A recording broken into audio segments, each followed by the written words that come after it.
Hallelujah,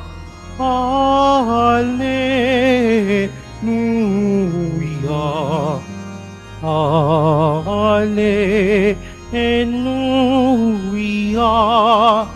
hallelujah.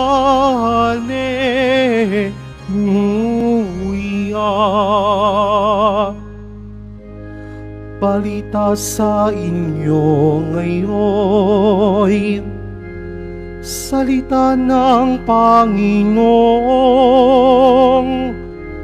iiral habang panahon.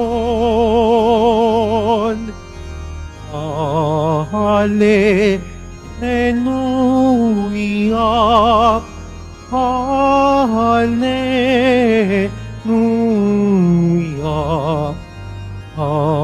hallelujah.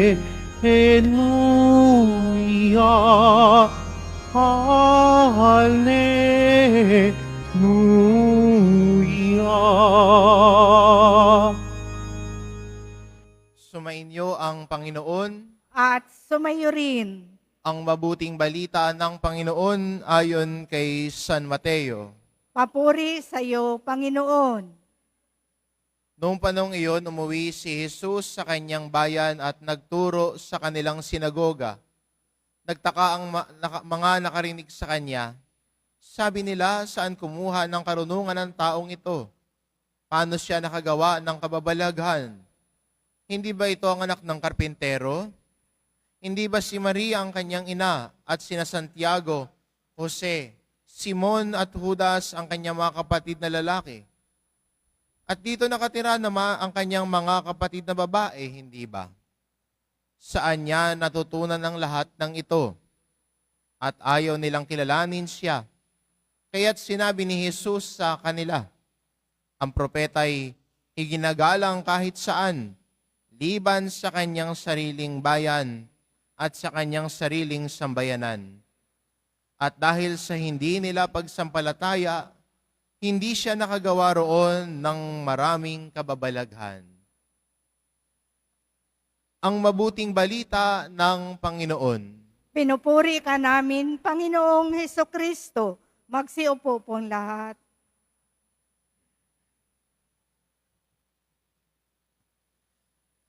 Minsan magandang itanong, ano ba yung mga nagiging balakid natin sa pakikinig? Kadalasan ingay, no ho? Hindi tayo magkarinigan pag maingay. Naalala ko ho noon, nakalimutan ko ho yung event, no, bakit may nagpa-practice na fighter jet, no ho? Independence Day yata yun, ano. Dito ho dumadaan yung fighter jet. At habang ho nag-homily o kahit malakas yung sound system natin, mas malakas ho yung tunog ng makina ng eroplano. Kaya minsan kailangan kong huminto, padaanin yung eroplano para magkarinigan ulit kami. Para marinig ulit ako ng tao. Buti na lang, kahit papaano, ay nagkakaintindihan tayo at nagkakarinigan, kahit na minsan yung ingay sa labas ay nariyan. Kaya din nating manahimik sa harap ng Panginoon. Minsan ito yung nagiging balakid din natin sa ating pakikinig, yung ingay. Pero isa rin matinding balakid sa ating pakikinig ay kung meron na tayong iniisip sa kapwa natin. Sa atinong ebanghelyo, naging balakid ng mga tao ang pakikinig sana sa salita ng Diyos dahil meron na silang iniisip tungkol kay Jesus. At ano yung iniisip nila? Saan niya natutunan to? Di ba kilala natin ang tatay niya, ang nanay niya at mga kapatid niya? Saan niya nakuha ang lahat ng yan? Yun pa lang ang iniisip nila, naging sarado na ang tenga nila. Minsan, ganon din tayo bilang Kristiyano. Ang mas gusto nating pakinggan, ang sarili natin. Ang mas gusto nating pakinggan, yung tinig natin, pero hindi tayo marunong at minsan ayaw nating makinig.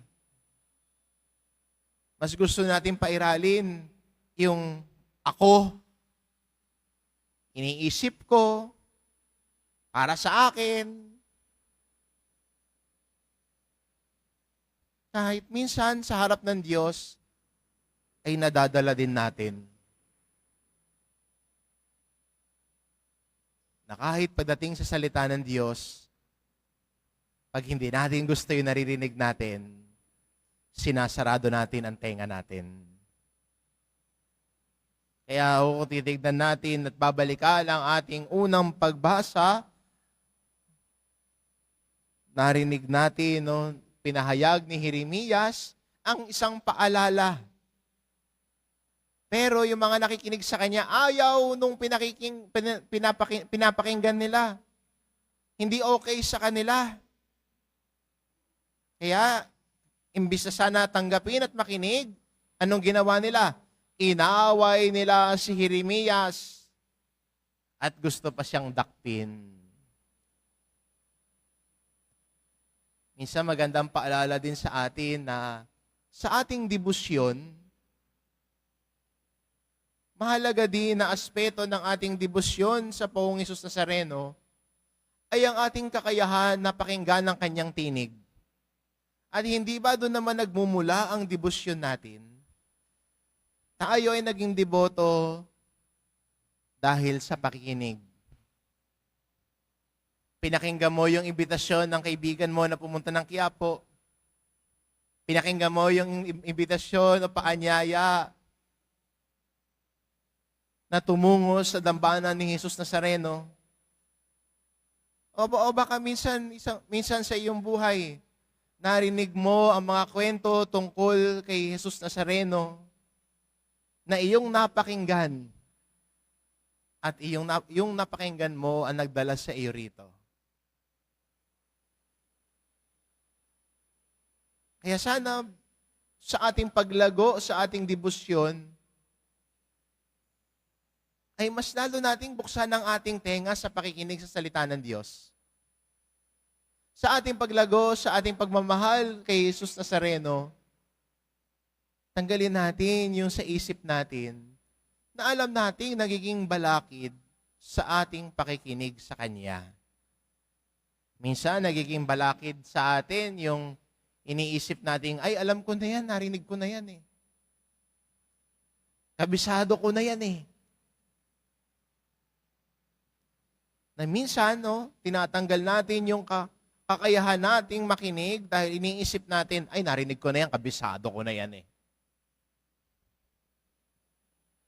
Kaya magandang paalala sa atin ng ating mga pagbasa ng Ebanghelyo ngayon, na sa ating debosyon, lumalago tayo sa pagpapakumbaba at ang taong marunong magpakumbaba ay handang makinig. Pansinin niyo, yung taong mapagmataas at mayabang, ayaw makinig. Hindi ho makikinig yan. Diba? Pag sa mag-asawa, nag-aaway kayo, minsan sa mag-asawa, ayaw pakinggan ng bawat isa, at ano mas pinapairal? Yung pride. Yung pagiging mapagmataas. Pero sana, no, bilang paglago natin sa pananampalataya natin, mas paitingin natin ang ating kakayahan na pakinggan ang bawat isa. Mas paitingin natin ang kakayahan natin na pakinggan ang salita ng Diyos. At ang salita ng Diyos na pinakikinggan natin ay para maging bahagi din ho ng ating buhay. Tanggalin ang mga balakid sa pakikinig. Para sa ganoon, ang ating buong pusong pagsunod sa Diyos ay mas magbunga ng lubos. Dahil ang tao na nakikinig sa salita ng Diyos, nagsasabuhay nito, ay mas nakakapamumunga ng marami sa kanyang buhay. Ito'y imbitasyon, ito'y hamon sa atin. At sabihin na natin, ito'y direksyon na din na inaanyayahan tayo ni Jesus Nazareno na sa ating debosyon at paglago sa ating pananampalataya, tanggalin ang balakid na humihiwalay sa atin o nagiging balakid natin sa pakikinig ng salita ng Diyos.